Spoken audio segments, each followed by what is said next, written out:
Hi everyone.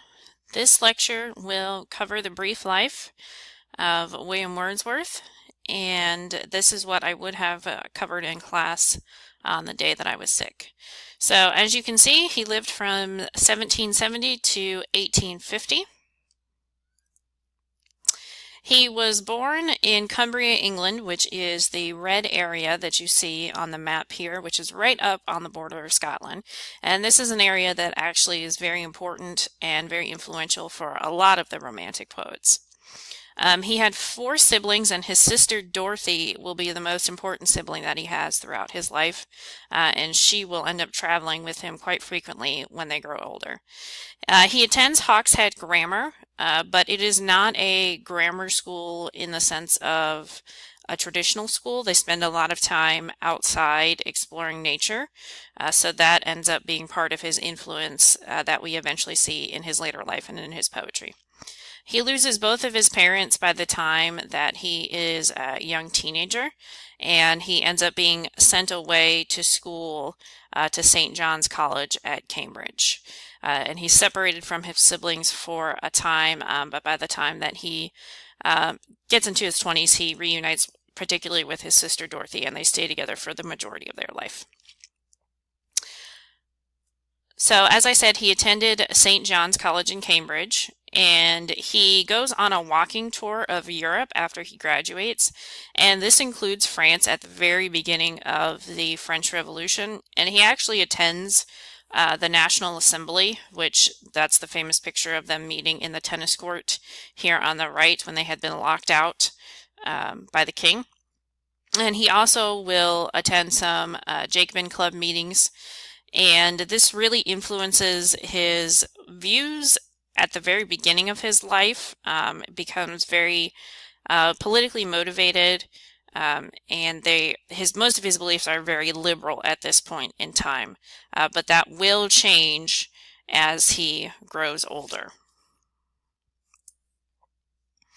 As we talked about earlier with Coleridge, he meets him for the second time in 1795, and that's when they end up staying together and living near each other and working together. They take so many walks. Him and his sister Dorothy and Coleridge take so many walks among the countryside that they're actually suspected of being French spies communicating and relaying messages, when really they're just out there to try and inspire themselves in nature, to talk about poetry.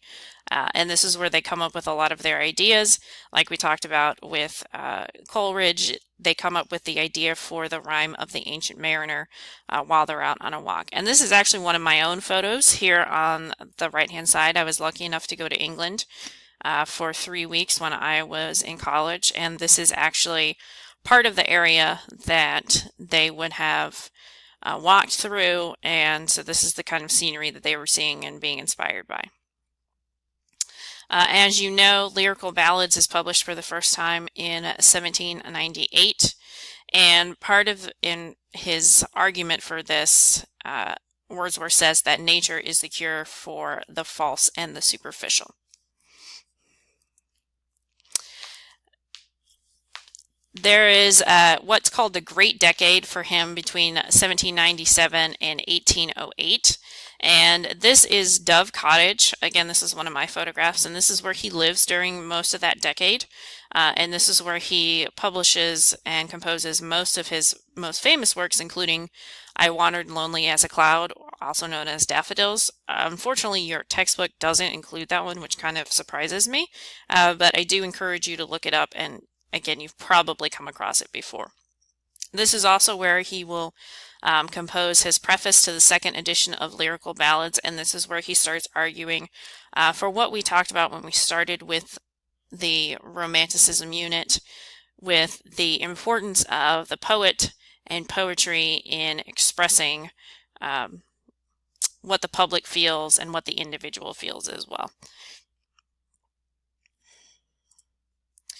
Later in life, as I said, he started out very revolutionary and very liberal, but the older that he grows, the more disillusioned he becomes with basically the people, the masses, and the lower classes, and he becomes increasingly conservative and actually ends up taking a post in the local government. I believe, if I remember correctly, he works as basically a postmaster. Um, and he comes under the patronage of Sir William Lowther, and that is who ends up actually securing him the position in local government and part of what influences him to become more and more conservative. In 1943, he becomes the Poet Laureate of England, so he actually does get this honor while he is still alive. And then he dies in 1850, and as you can see, his wife Mary follows him about 9 years later. And this is my photo from his gravesite in Cumbria, England. So that's pretty much the gist of William Wordsworth. Again, he starts out very revolutionary and then gets more and more conservative and more disillusioned as he goes on. I'll be following this PowerPoint up with a PowerPoint and lecture analyzing Tintern Abbey, which we would have gone over in class.